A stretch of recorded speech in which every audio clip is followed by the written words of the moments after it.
Hello and welcome to this video from Heybridge High School Maths Department.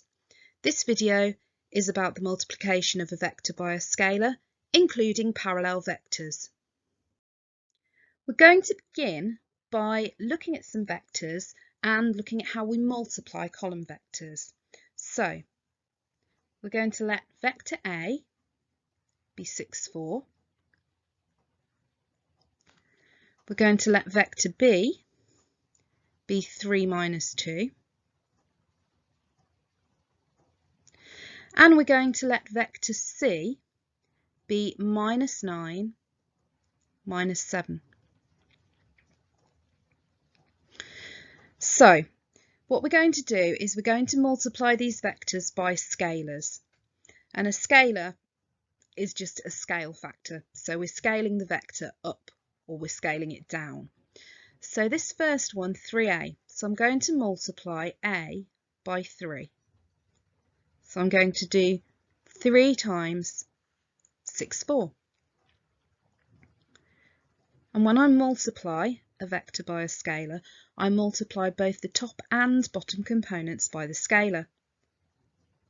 So I'm going to do 3 times 6 for the top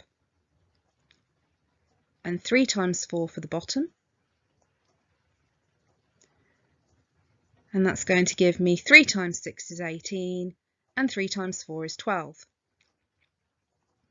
So 3a is equal to 18, 12. And then if we have a look at the next one, 2b, so I'm going to do 2 lots of b. b is 3 minus 2. So that's going to give me 2 times 3 on the top and 2 times minus 2 on the bottom. So that will give me 2 times 3 is 6 and 2 times minus 2 is minus 4. So 5c. So we're going to have 5 lots of our vector c, which is negative 9, negative 7. So we'll have 5 times negative 9 on the top,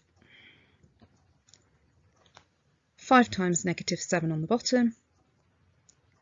So that's going to give me 5 times negative 9 is negative 45, and 5 times negative 7 is negative 35.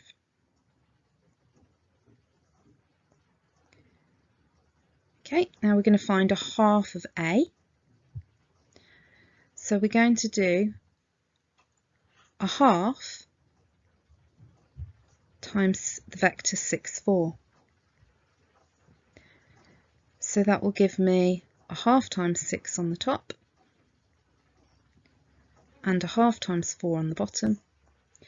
So a half times 6 will give me 3 and a half times 4 will give me 2. And then finally we're going to do this one. We're going to do minus 3 times b.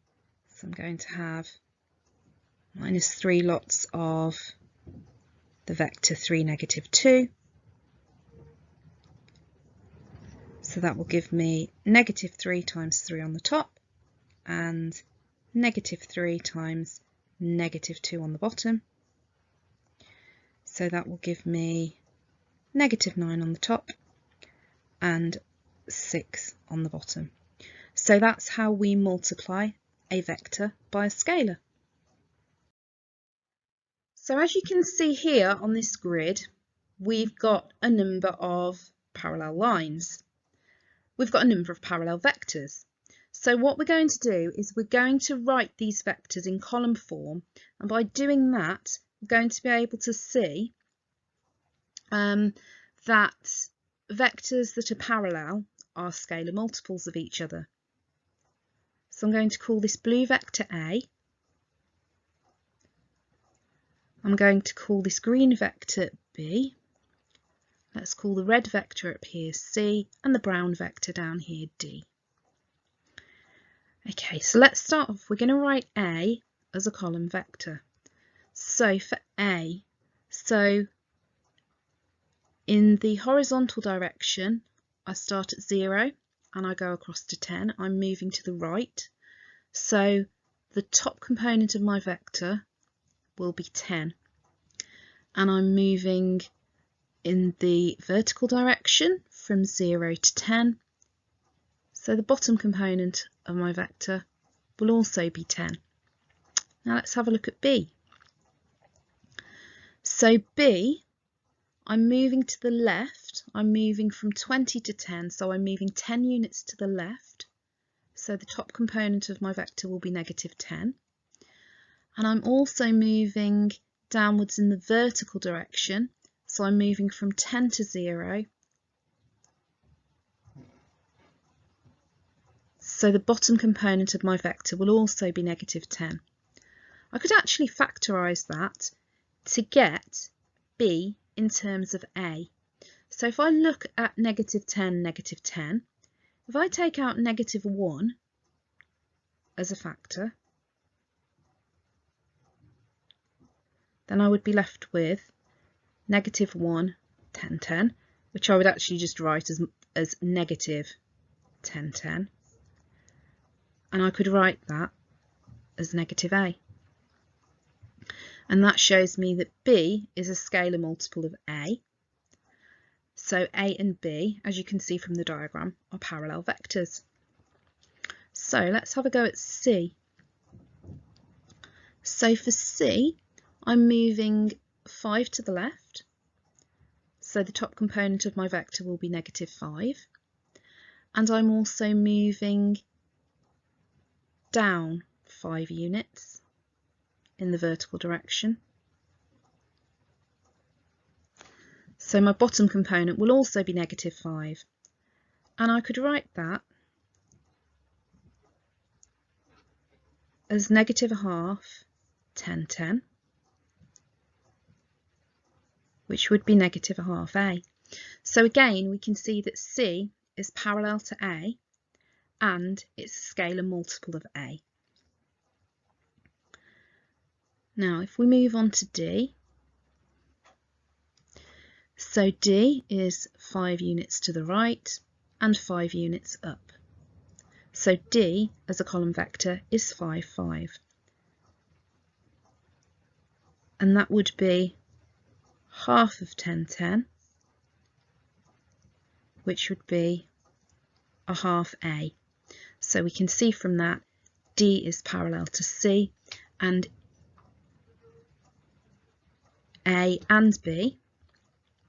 So D is a scalar multiple of A, so D is parallel to A. So on the grid you can see vector A, and vector A is 1, 2. So I've gone 1 unit across and 2 units up from my starting point.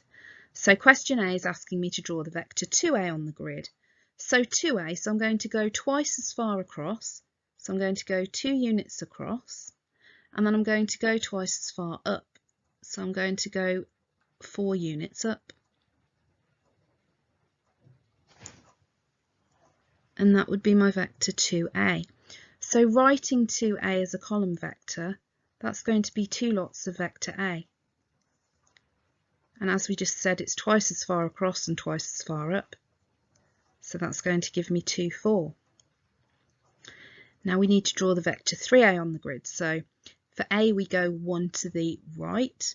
So we're going to go 3 to the right for 3A. And then we go 2 up for A.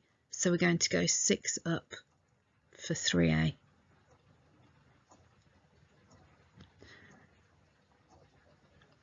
And then if I draw that, bit of a wobbly line, but never mind. So there I've got the vector 3A. And to write 3A as a column vector, I'm just going to do 3 lots of my vector 1, 2. And that's going to give me 3, 6. Now the final question asks us to write 5A as a column vector. So I need to do 5 lots of the vector 1, 2. And that's going to give me the column vector 5, 10. And as you can see, all of these multiples of the vector A on the diagram are all parallel to A. So we're going to have a go now at a couple of GCSE style questions. So ABCD is a parallelogram, M is the midpoint of CB, N is the midpoint of AB. D to A equals A and D to C equals C. Find in terms of A and C the vector M to N. So I want to find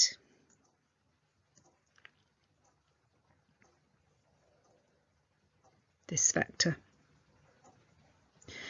Now, what do I know about a parallelogram? So opposite sides of a parallelogram are of equal length and they're parallel, which means that if DA is A, then CB must also be A. And if DC is C, then AB must also be C. Now, I know that M is the midpoint of CB, so M to B must be a half A. And I also know that N is the midpoint of AB. Now, BN actually goes in the opposite direction to AB, so B to N would be negative a half C, because it's going in the opposite direction to this arrow here. So for M to N, and I am going to put my arrow in because that is correct notation. So for M to N, I'm going to have a half A minus a half C. So my next question is to show that CA is parallel to MN. So this is CA, one of the diagonals of the parallelogram. So C to A, so C to D will be negative C.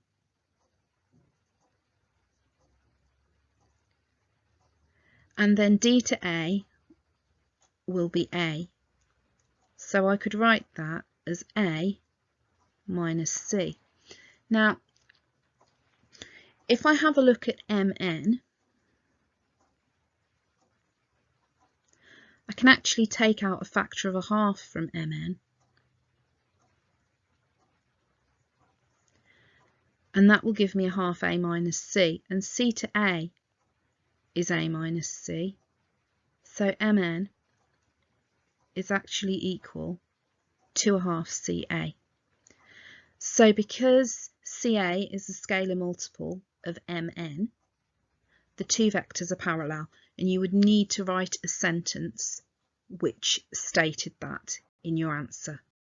So this is our final question. So we've got EG is A minus 5B, EF is 3A plus 4B, GH is not shown, but it's 3 times the length of and parallel to GF. So we need to find GH in terms of A and B. Now, because it's parallel to GF and it's 3 times the length, GH will just be a scalar multiple of GF. So we can say that GH will equal 3GF. So all I've got to do is find GF in terms of A and B and then just multiply my result by 3. So I'm going to start off by finding GF. So I'm going G to E to G is A minus 5B, G to E will be opposite that, so that will be negative A plus 5B. And then E to F, yeah, I'm going in the direction of flow of the arrow, so E to F will be 3A plus 4B.